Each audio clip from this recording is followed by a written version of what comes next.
on m'a appelé remplaçable, puis ils ont tout perdu la justice de la clause de personne clé. J'ai su que le licenciement approchait au moment où il s'est appuyé contre le mur de mon box comme s'il était propriétaire de l'oxygène. Nouveau vice-président, costume impeccable, trop blanc pour quelqu'un qui n'a jamais perdu une prime. Ma chérie, dit-il, parce que bien sûr, c'est ce qu'il fait. Votre petite manie de la diplomatie par la poignée de main. Mignon, mais nous passons à un modèle plus évolutif. Traduction, vous êtes viré, mais je vais le faire avec un sourire pour que vous pensiez que c'est un compliment. 10 minutes plus tard, je suis dans un bocal en verre avec les ressources humaines, regardant un dossier d'indemnité de départ qu'on me glisse comme une carte d'anniversaire. Mon badge est désactivé avant même que j'ai fini de signer le formulaire de sortie. On me tend un sac en toile avec le logo de l'entreprise, bien visible, comme si le merchandising d'entreprise allait réparer le fait qu'ils viennent d'éventrer 37 comptes d'entreprise d'un paresseux coup de stylo. En passant devant mon bureau une dernière fois, j'ai laissé mes doigts effleurer le dos de mon classeur Lighthouse, au coin corné. Ce classeur m'a accompagné à travers 2 récessions, une pandémie et plus de vols de nuit que mon ophtalmologiste ne veut en connaître. À l'intérieur se trouvent 15 ans de cartographie de relations exclusives, de scripts de renouvellement et le genre de confiance client qui ne peut pas être enregistré dans Salesforce. Le même classeur qu'il vient de qualifier de remplaçable. 3 de ces comptes, les baleines, ont des clauses de personnes clés dans leur contrat. Mon nom, écrit noir sur blanc. Sans moi, pas de contrat. Le vice-président n'a même pas sourcillé. Quelque part dans son cerveau de mixeur à mots à la mode, il pense que les points de contact de l'IA peuvent remplacer un café à 6 heures du matin avec un client dont vous avez parrainé le projet de foire scientifique de son enfant. Sur mon moniteur, il y avait un post-it qui était là depuis des années. Vérifiez la section 12C. Je l'avais écrit lors d'une révision de contrat tard dans la nuit, après qu'un autre dirigeant ait tenté de m'écarter d'une affaire que j'avais conclue. Cette clause est ma police d'assurance silencieuse, pour laquelle je me suis battu bec et ongle dans une salle de conférence dont personne ne se souvient maintenant. J'ai souri en la voyant parce que je savais déjà que ça allait être intéressant. Ah, et avant de continuer, apparemment, 97% d'entre vous écoutent des histoires comme celle-ci sans appuyer sur ce bouton d'abonnement. Allez, c'est gratuit et ça permet à mon équipe de continuer à servir ces désastres d'entreprise avec un supplément de beurre. Ils pensent que le silence signifie la reddition, mais le silence signifie que je compte. Je compte les jours jusqu'aux dates de renouvellement. Je compte le temps jusqu'à l'arrivée du premier avis de résiliation, je compte chaque erreur qu'ils commettent maintenant qu'ils ont confié mes comptes à quelqu'un dont l'idée de la gestion des relations est un webinaire mal éclairé. Je n'ai pas supplié, je n'ai pas discuté, je n'ai même pas regardé le vice-président. C'est le genre d'homme qui pense que gagner, c'est s'entendre parler plus fort que vous. Ma victoire sera plus silencieuse, faite de milliers de petites coupures de papier, mesurées et chronométrées jusqu'à ce qu'ils se tiennent dans une salle de conseil en se demandant pourquoi l'air semble si raréfié. Alors je suis sorti, mes talons claquant sur le carrelage, le sac en toile se balançant à mes côtés. Le gardien de sécurité m'a fait ce signe de tête à moitié compréhensif réservé aux personnes qui viennent de perdre leur emploi mais ne le méritaient pas. Dans ma tête, je planifiais déjà les étapes suivantes. Dépoussiérer les contrats de licence Lighthouse. Sortir les chiffres d'affaires des 3 dernières années pour ces baleines. M'assurer que chaque fichier confidentiel est sauvegardé là où il doit être, de mon côté de la clôture. Parce que voilà le truc avec le fait d'être remplaçable, ma chérie. Les gens qui le disent n'ont jamais pris la peine de lire les petits caractères. Et la section 12C. Ce ne sont pas des petits caractères. C'est une arme chargée avec une gâchette sensible. Et ils viennent de me l'attendre. Le temps que mon sac en toile heurte le siège passager de ma voiture, je savais exactement comment ils avaient géré la transition de mes comptes. Effectivement, 2 jours plus tard, la nouvelle m'est parvenue d'un vieil ami qui était encore à l'intérieur. Le vice-président avait lancé son grand plan de rétention, un webinaire unique et une série de mails de masse rédigés comme de mauvais communiqués de presse. Pas d'appel personnel, pas de souvenir du nom des enfants du client, pas de notes de remerciement manuscrites après les renouvellements de contrat, juste des PDF brillants et la confiance creuse de quelqu'un qui pense que l'engagement se mesure en taux de clic. Le client numéro 1 a été le premier à flancher. Et par flancher, je veux dire envoyer un email merveilleusement poli et de calibre nucléaire à la boîte de réception des contrats.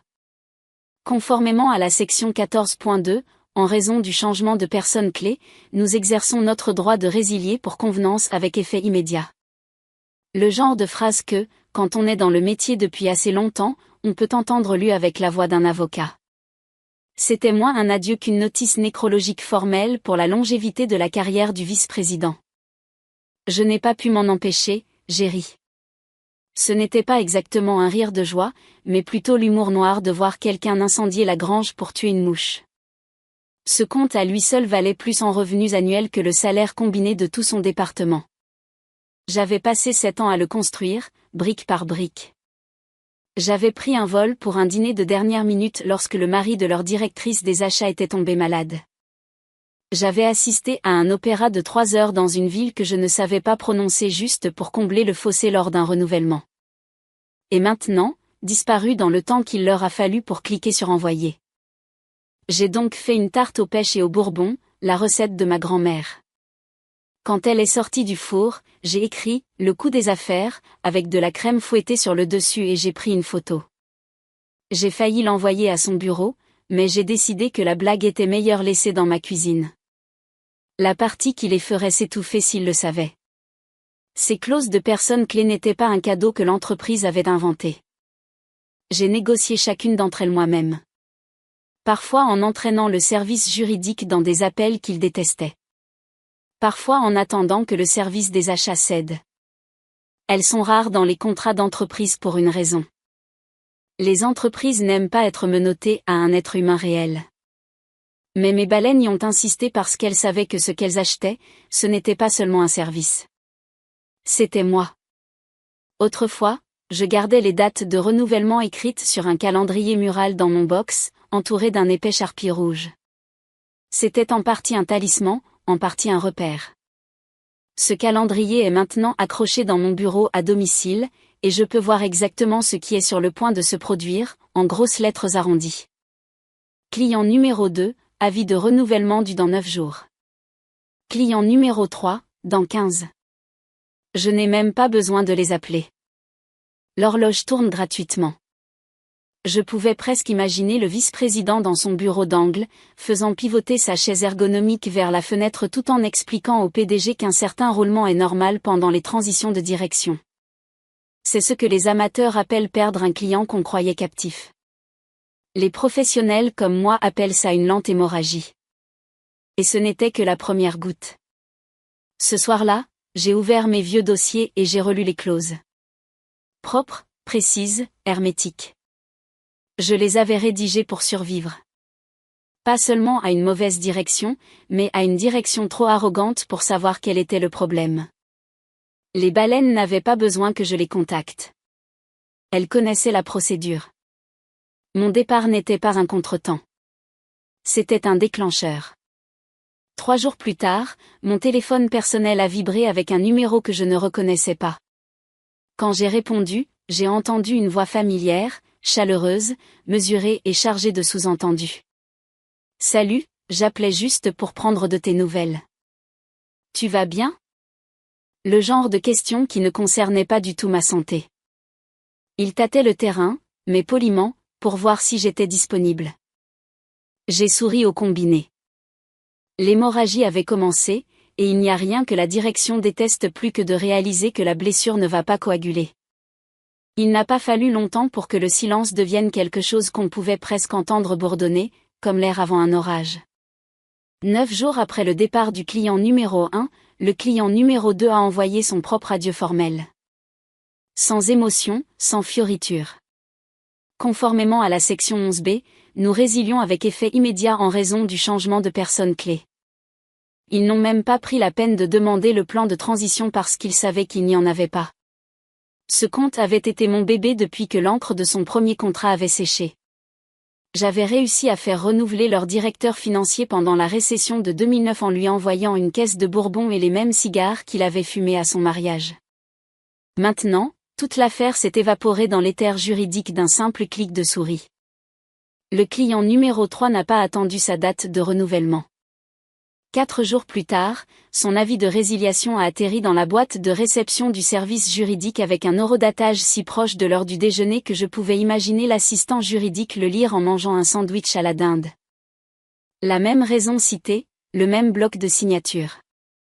Un autre compte à 7 chiffres disparu, et tout ce que le vice-président avait à montrer était la rediffusion d'un webinaire que personne n'a regardé au-delà de la diapositive 4. À l'intérieur, c'était le chaos. Mon ami des opérations a décrit la scène comme regarder une cuisine prendre feu pendant que le chef cuisinier insiste sur le fait que l'odeur est bonne. La direction a ordonné un plan d'intervention rapide, ce qui était un code pour des réunions interminables où tout le monde se disputait sur le message au lieu de régler le problème central, que les clients n'achetaient pas des services, ils m'achetaient moi. C'est là que la vraie comédie a commencé. L'assistante du PDG, qui ne m'avait jamais parlé directement de toutes mes années là-bas, m'a envoyé un email avec pour objet « Besoin de vos scripts de rétention dès que possible ». Pas de « Bonjour », pas de « J'espère que vous allez bien ». Juste l'attente que je laisse tout tomber et que je livre la chose même pour laquelle je m'étais battu pour qu'elle soit mienne, Lighthouse. Il n'avait aucune idée que ces scripts n'étaient pas la propriété de l'entreprise. Chaque année, sans faute, je les concédais sous licence à l'entreprise pour 12 mois à un tarif négocié. Ce tarif était inclus dans une clause de service supplémentaire de mon contrat, signé par l'avocat précédent, qui savait vraiment lire. Le jour où ils m'ont viré était le jour où cette licence a expiré. Je n'ai pas répondu. Au lieu de cela, j'ai sorti mes propres copies de mes archives, journaux de travail, chaînes de mai, les annexes de licence Lighthouse signées remontant à une décennie. Chacune marquée comme « méthodologie créée par l'employé, sous licence, non cédée ». Mes évaluations de performance le confirmaient également. Son cadre de relations exclusif a entraîné une rétention de X% et des ventes additionnelles de Y%. Il n'avait même pas honte de l'appeler « exclusif ». Il supposait simplement que « exclusif » signifiait « nôtre ». J'ai étalé la documentation sur la table de ma salle à manger comme un général planifiant une bataille. Ce n'était pas encore de la vengeance. C'était de la préservation. On n'attaque pas avant d'avoir indexé chaque reçu, chaque signature, chaque horodatage. Puis mon téléphone s'est allumé. Identifiant de l'appelant, l'entreprise. J'ai failli le laisser aller sur la messagerie vocale, mais la curiosité l'a emporté. Selon votre contrat, a aboyé la voix du PDG avant que je puisse même dire bonjour, vous êtes tenu de revenir immédiatement. Et nous intenterons une action en justice pour vous y contraindre si nécessaire. Son ton était grave et caféiné. Le genre de voix qu'on entend chez un homme qui a passé trop de nuits blanches à réaliser qu'il a parié sur le mauvais cheval. Je l'ai laissé parler. Je l'ai laissé penser qu'il dictait les termes. Je ne l'ai pas corrigé. Je n'ai pas mentionné que la section 12C était surlignée dans ma copie du contrat comme un piège armé. Au lieu de cela, je lui ai donné quelque chose qu'il n'attendait pas. Bien, ai-je dit. Lisons le contrat ensemble. J'ai presque pu l'entendre serrer la mâchoire de l'autre côté. Le silence qui a suivi n'était pas celui de la confusion. C'était la faible prise de conscience d'un homme qui marche sur de la glace mince sans se rendre compte qu'elle est déjà en train de se fissurer. L'invitation est arrivée sous la forme d'un bloc de calendrier intitulé « Session de stratégie d'urgence, présence obligatoire ». J'ai accepté sans commentaire et j'ai répondu par une seule ligne « Veuillez confirmer que le conseiller juridique sera présent ». Pas question que j'entre dans leur salle de conseil sans un témoin dont le travail était de lire le même langage que j'étais sur le point de leur servir. Ce matin-là, je me suis habillée comme je le fais quand je sais que je vais à la guerre, mais avec l'intention de donner l'impression que je vais déjeuner. Chemisier en soie neutre, blazer bleu marine, pas de bijoux à l'exception de mon alliance. Je portais 2 choses, un mince porte-document en cuir avec 3 copies impeccables de mon contrat de travail et un classeur séparé marqué au charpie noir, accord de licence Lighthouse, complet. Le porte-document était pour la forme. Le classeur était l'arme chargée. Quand je suis entrée dans la salle de conseil, la température semblait quelques degrés trop froide, comme l'est toujours la climatisation dans les pièces où les gens prennent de mauvaises décisions qu'ils espèrent rejeter sur les autres. Le PDG était déjà en bout de table. La cravate légèrement de travers, du café dans un gobelet en papier au lieu de son habituel verre en acier inoxydable. De petits détails, mais révélateurs. Le vice-président était également là, adossé à sa chaise avec ce sourire suffisant qui dit « Ce n'est qu'une formalité et vous êtes sur le point de jouer votre rôle ». Les ressources humaines étaient sur le côté, les lèvres pincées, brassant des papiers qu'elle n'avait pas besoin de brasser. Et, bien sûr, toutes les quelques secondes, la directrice des RH faisait ce petit raclement de gorge que j'ai appris à traduire par « On a merdé », et je le sais, mais je ne vais pas le dire à voix haute. Le PDG a ouvert la réunion avec une pure fanfaronnade, projetant sa voix comme si nous étions dans un stade plutôt que dans une pièce au mur de verre. Il a lancé des mots comme « manquement »,« obligation » et « nécessité opérationnelle critique ». Le vice-président hochait la tête de temps en temps, comme si son accord donnait du poids à quelque chose. Quand le PDG a fait une pause pour respirer, j'ai posé mon porte-documents sur la table, l'ai ouvert lentement et j'ai fait glisser une copie de mon contrat de travail vers lui, une vers le conseiller juridique général et une vers la directrice des RH. Lisons-le ensemble, ai-je dit d'un ton neutre. J'ai plongé la main dans la poche de mon blazer et j'ai sorti 2 marqueurs adhésifs jaunes, en plaçant un sur la section 12C et un autre sur l'annexe D, la section intitulée « Compte créé par l'employé ». Je n'ai pas dit ce qu'il contenait. Je n'en avais pas besoin. Le but était de diriger les yeux du conseiller juridique exactement là où je voulais, sans distraction. Le conseiller juridique général a ajusté ses lunettes et a commencé à lire. Au début, ses yeux se sont déplacés rapidement, comme le font les gens quand ils pensent qu'ils savent déjà ce qu'ils vont trouver. Mais ensuite son stylo, qui tapotait nonchalamment la table, a ralenti puis s'est arrêté. Ses lèvres ont commencé à bouger silencieusement, comme s'il lisait la même ligne 2 fois juste pour s'assurer qu'il ne l'avait pas halluciné. Il a regardé l'annexe D, puis est revenu à la section 12C, et enfin à moi avec une expression qui n'était plus neutre. Le sourire suffisant du vice-président a un peu vacillé, juste assez pour que je le remarque. Les RH avaient complètement arrêté de brasser des papiers. Je voudrais m'assurer que tout le monde ici comprend, ai-je dit, la voix toujours calme, que la section 12C a été négociée après qu'une direction précédente ait tenté de réaffecter mes comptes sans reconnaissance ni crédit. Elle décrit des conditions spécifiques pour ce qui se passe lorsque l'entreprise me licencie sans cause juste puis tente de contraindre la poursuite de mon service. J'ai tapoté le marqueur jaune sur l'annexe D. Et l'annexe D identifie quels comptes sont définis comme créés par l'employé. Ce sont les mêmes comptes que l'entreprise essaie de retenir depuis 2 semaines, sans succès. Le PDG s'est légèrement penché en arrière, comme si la distance physique du papier pouvait changer les mots qui y étaient imprimés.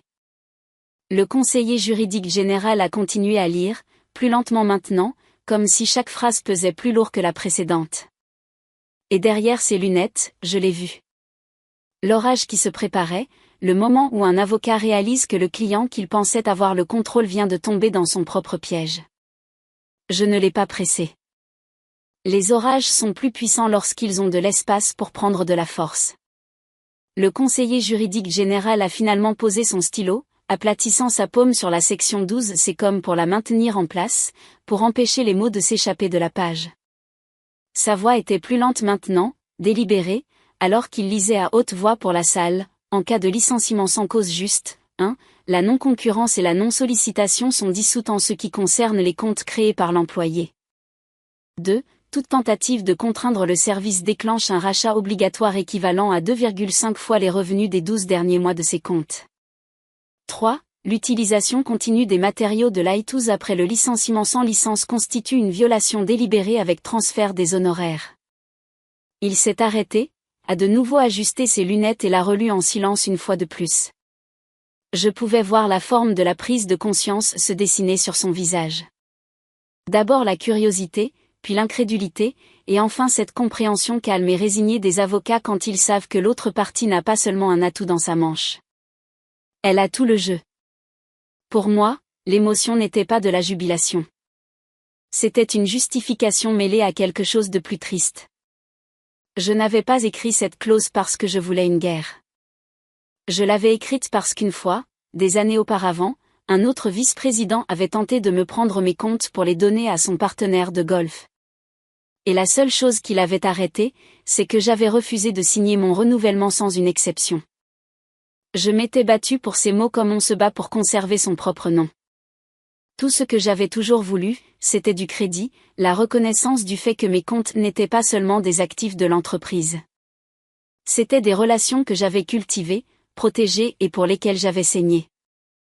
Je me suis souvenu de la nuit où j'ai reçu l'email de l'ancien conseiller juridique, c'est inhabituel, mais c'est exécutoire. S'il signe, vous êtes blindé. J'ai gardé cet email, je l'ai imprimé, je l'ai classé dans un dossier rouge et je l'ai glissé derrière mes accords Lighthouse. Ce dossier était sur la chaise à côté de moi à ce moment-là, son coin à peine visible sous la manche de ma veste. Le vice-président, essayant toujours de projeter le contrôle, a lâché un petit rire, plus une expiration qu'un son, et a marmonné quelque chose sur un langage trop généreux qui ne tiendrait pas. Le conseiller juridique ne l'a même pas regardé. Au lieu de cela, il s'est tourné vers les RH, sa voix assez basse pour que toute la table se penche. L'avez-vous licencié sans cause juste ? Les RH n'ont pas répondu immédiatement. La directrice s'est agitée sur son siège, a regardé le PDG, puis la table. Le silence suffisait. Ce n'était pas la pose défensive de « nous allons vérifier le dossier ». C'était la pose de quelqu'un qui savait déjà que le dossier allait les pendre. Le PDG a rompu le moment en se raclant la gorge et en feuilletant l'accord comme si une autre page pouvait changer celle qu'il avait devant lui. Mais il ne trompait personne, et surtout pas moi. Les calculs se formaient déjà dans la tête du conseiller juridique. 3 baleines, des revenus des 12 derniers mois dans les 7 chiffres élevés, multipliés par 2,5, plus des dommages et intérêts légaux pour violation délibérée de la propriété intellectuelle s'ils avaient touché à Lighthouse depuis ma dernière licence payée. C'était le genre de nombre qui fait chuchoter les membres du conseil d'administration et qui amène les actionnaires à se demander pourquoi personne n'a vu cela venir. Je suis resté parfaitement immobile, laissant le poids de tout cela s'installer. Dans ma tête, je pouvais entendre le tic-tac de l'horloge. Pas celle du mur, mais celle qui avait commencé à tourner au moment où ils m'ont viré. L'horloge du rachat, l'horloge des dommages. L'horloge de « nous venons de commettre une erreur très coûteuse ».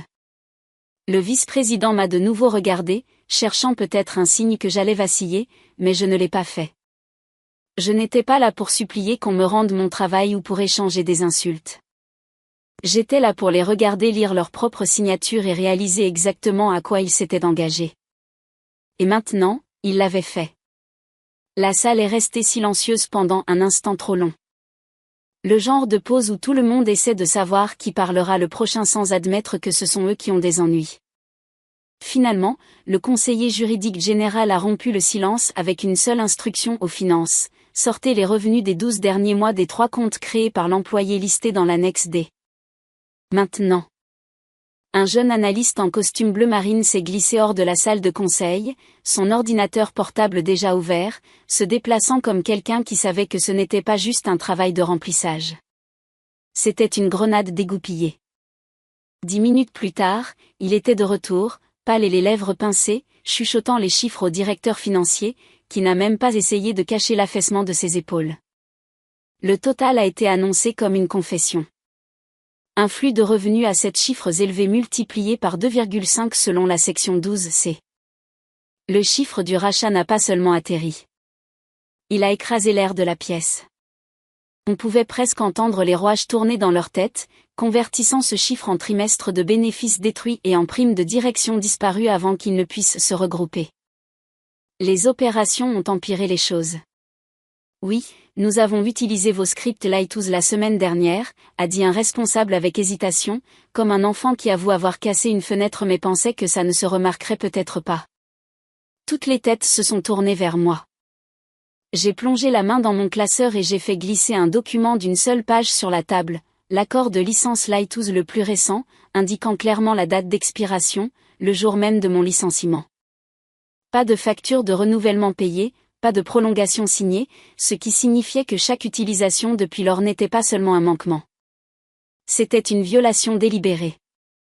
Transfert obligatoire des honoraires. De mon sac, j'ai sorti les journaux d'accès. J'avais des alertes de sécurité pour l'accès post-licenciement, ai-je dit doucement. Voici votre historique de connexion pour le lecteur partagé où se trouvent mes modèles. Horodatage, adresse IP, identifiant d'utilisateur. Ma voix n'a pas monté, n'a pas tremblé. Je l'ai gardée basse, ferme, parce que j'ai appris que quand on parle doucement dans une pièce pleine d'hommes qui pensent que le volume est synonyme de contrôle, ils doivent se pencher. Et quand ils se penchent, ils écoutent. Le directeur financier a scanné les journaux, son stylo commençant à cliquer rapidement. Le conseiller juridique lui a pris la page, l'a lu une fois, puis l'a posée face contre la table comme si le papier lui-même pouvait le brûler. Le PDG s'est frotté la tempe.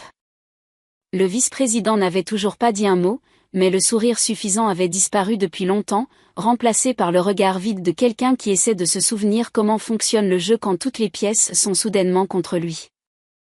J'ai laissé le silence s'étirer quelques instants de plus avant d'ouvrir à nouveau le porte-documents en cuir et de déposer 2 enveloppes soigneusement étiquetées, option A, option B. Je les ai fait glisser vers l'avant, l'une à côté de l'autre, comme un magicien révélant le tour final. Option A, ai-je commencé? Vous me retenez comme consultante indépendante à 9 cents $ de l'heure, avec un minimum de 200 heures, payable d'avance. Le vice-président démissionne. Vous publiez des excuses publiques pour la classification erronée du poste et vous rétablissez la licence Lighthouse pour 12 mois au triple du tarif précédent. J'ai tapoté la 2e enveloppe. Option B, je la refuse. Je rejoins un concurrent qui a déjà signé des contrats avec mes 3 baleines. Vous me virez le montant du rachat plus les dommages pour violation avant vendredi à 17 h. Mon ton n'a jamais changé, mon sourire était poli mais fin. Ce n'était plus de la colère. C'était de l'arithmétique, des chiffres avec des dents.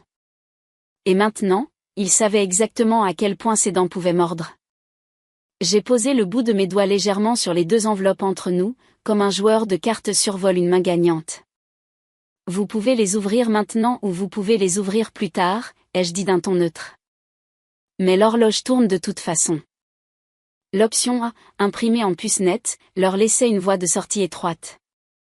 Me retenir comme consultante indépendante à 9 cents $ de l'heure, avec un minimum de 200 heures payées d'avance. Pas de jeu de paiement à 30 jours.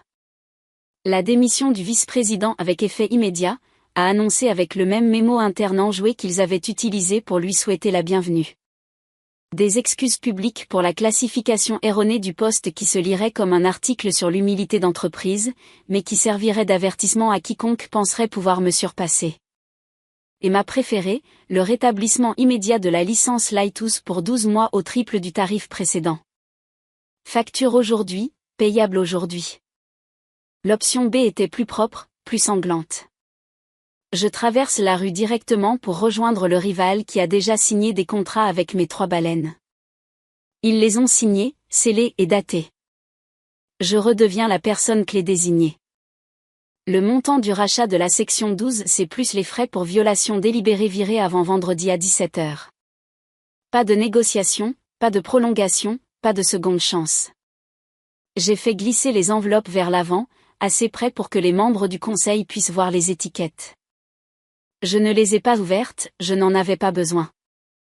Le papier a du poids, et le poids parle. J'ai vu le directeur financier jeter un coup d'œil à l'enveloppe légèrement plus épaisse, l'option B, puis détourner le regard comme si la regarder trop longtemps pouvait la rendre réelle. Le vice-président a finalement retrouvé sa voix et elle est sortie trop fort, comme le font les gens quand ils essaient de noyer leur propre pouls.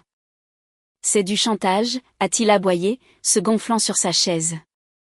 La méthodologie de Lighthouse est la propriété de l'entreprise. Vous l'avez développée ici. Nous. Je ne l'ai pas interrompu.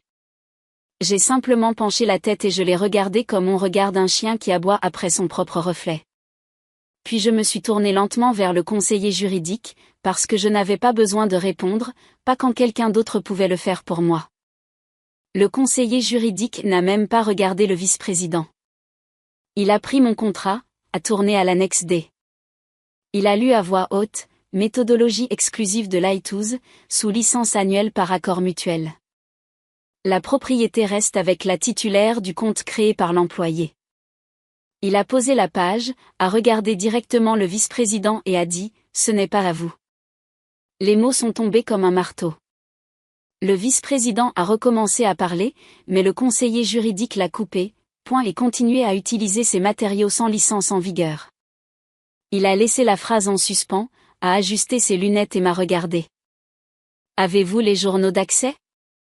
Je les lui ai fait glisser sans un mot. Le journal de connexion horodaté reposait sur la table comme des empreintes digitales sur une scène de crime. Le conseiller juridique a hoché la tête une fois, comme s'il venait de recalculer mentalement le chiffre des dommages. J'ai souri alors, pas le genre de sourire qu'on fait à un ami, mais le genre qui clignote dans une panne de courant, soudain et vif, faisant savoir à tout le monde que les lumières ne reviendront pas tant que vous n'aurez pas décidé qu'elles le feront. Choisissez judicieusement, ai-je dit. L'horloge est déjà à mi-chemin de son dernier tic-tac. Et puis je me suis adossé, laissant le bourdonnement des néons remplir le silence, attendant de voir quelle enveloppe ils auraient le cran de toucher en premier. Le vice-président a dû penser que doubler la mise était sa meilleure option, car il s'est penché en avant, les coudes sur la table, et l'a recraché, plus fort cette fois, comme si le volume pouvait transformer la fiction en réalité. Lighthouse est la propriété de l'entreprise. Elle a été développée ici, avec nos ressources. Elle nous appartient. Le conseiller juridique n'a même pas soupiré. Il a simplement tourné les pages de mon contrat lentement, délibérément, jusqu'à ce qu'il arrive à l'annexe D. Sa voix était nette lorsqu'il a lu à haute voix, méthodologie exclusive de Lighthouse, sous licence annuelle par accord mutuel. La propriété reste avec la titulaire du compte créé par l'employé.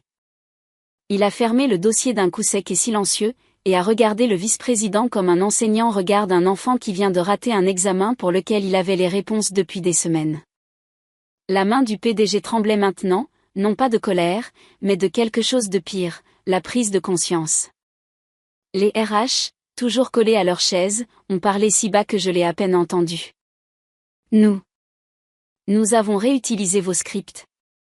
Ses yeux se sont dirigés vers moi, puis vers le conseiller juridique, comme si elle attendait que l'un de nous dise que cela n'avait pas d'importance. Le conseiller juridique ne l'a pas fait. Au lieu de cela, il a marmonné quelque chose à voix basse qui était assez fort pour que je l'entende. Oh, mon Dieu! Et ce n'était pas un blasphème. C'était des mathématiques. Le calcul des dommages venait de tripler dans sa tête. Je n'ai ressenti ni une vague de colère, ni un pic d'adrénaline. Ce qui s'est installé dans mes os à la place, c'était une paix propre et froide. Ce n'était plus personnel. C'était de l'arithmétique. Ce n'étaient pas des ennemis. C'étaient des postes budgétaires, et je savais exactement comment les compter. De mon classeur, j'ai sorti 2 autres papiers. L'un était un procès-verbal d'une réunion du conseil d'administration d'il y a 3 ans, signé par le secrétaire général, qui désignait Lighthouse comme une méthodologie tierce sous licence à mon nom, lors d'une session de stratégie. L'autre était le mémo d'origine, signé par moi, attesté par l'ancien conseiller juridique, qui disait « J'ai développé le cadre de manière indépendante avant de rejoindre l'entreprise ». Ce n'étaient pas seulement des documents, c'étaient des encres. Une fois sur la table, elles empêchaient la vérité de dériver vers un endroit pratique. Le vice-président est devenu silencieux, la combativité s'échappant de lui en lentes gouttes. Le PDG s'est adossé, ressemblant à un homme qui essaie de voir une sortie d'une pièce fermée à clé sans toucher la porte. Le regard des RH était fixé sur le carnet de factures que je venais de sortir de mon porte-documents. J'ai écrit en silence, une page, sans fioriture. Le montant du rachat selon la section 12C, les frais de violation calculés pour chaque utilisation non autorisée de Lighthouse après le licenciement. Le total, entouré d'une encre assez foncée pour transparaître au verso. En bas, j'ai écrit la date limite, vendredi, 17h. Et je l'ai fait glisser sur la table, le papier faisant ce léger bruissement qui suit toujours le tranchant d'une décision. Pas de discours, pas de drame, juste le chiffre, la citation de la clause et la date. C'était tout l'air qui restait dans la pièce, et il était à moi. Je me suis penché en avant, le bout d'un doigt reposant sur la phrase exacte de la section 12, c'est que le PDG avait été si impatient d'invoquer lorsqu'il m'avait appelé quelques jours plus tôt. C'est la ligne qui, selon vous, m'obligerait à revenir, ai-je dit, ma voix basse mais assez tranchante pour couper l'air vicié de la salle de conseil. Ce qu'elle dit en réalité, c'est que toute tentative de contraindre mon service après un licenciement sans cause juste déclenche le rachat obligatoire et dissout toute clause restrictive liée à mes comptes. Le conseiller juridique n'a pas parlé immédiatement, mais son hochement de tête a été lent, délibéré et final. Ce n'était pas seulement un accord, c'était une concession. Le combat était terminé, même si personne ne l'avait encore annoncé. La mâchoire du PDG bougeait comme s'il mâchait du gravier. Finalement, il a demandé, que faudrait-il pour que cela disparaisse ? Il n'y avait plus de menace dans la question, juste de l'épuisement. Je n'ai pas hésité. J'ai tapoté la plus épaisse des deux enveloppes, l'option B, et je me suis levé. Celle-là. Personne ne l'a prise. Il n'en avait pas besoin. Il savait exactement ce qu'il y avait à l'intérieur. Le total du rachat, les dommages pour violation et la connaissance que mes 3 baleines étaient déjà signées, scellées et prêtes sous la bannière d'un rival. Je n'ai ressenti aucune flambée de victoire, aucune vague de vengeance, juste la satisfaction froide et nette d'une transaction qui se conclut exactement comme elle est écrite. Aucun pont n'était brûlé ici. Ils étaient détaillés, une facture à la fois. Pour le coup de grâce, je leur ai donné la vérité qu'ils avaient évitée. Les baleines n'ont pas choisi votre logo, ai-je dit en rapprochant la facture. Elles m'ont choisi, et le kit de bienvenue de mes rivaux est déjà dans ma voiture. Le vice-président a commencé à ouvrir la bouche, peut-être pour lancer un dernier fragment d'ego dans le vide, mais le PDG a vu le total entouré sur la facture et l'a coupé d'un sec, tais-toi. J'ai laissé la facture sur la table, j'ai laissé le silence qui l'accompagnait, je les ai laissés regarder le genre de chiffres qu'on ne peut pas faire disparaître avec un discours de motivation pour tous. Le temps que le virement arrive sur mon compte, mon ancien badge n'ouvrait plus le tourniquet du hall, et mon calendrier était déjà plein. Merci beaucoup d'avoir regardé, mes chers stratèges. Abonnez-vous pour que la machine à café continue de servir la vengeance. Vos anciens collègues ne sauront pas ce qui les a frappés.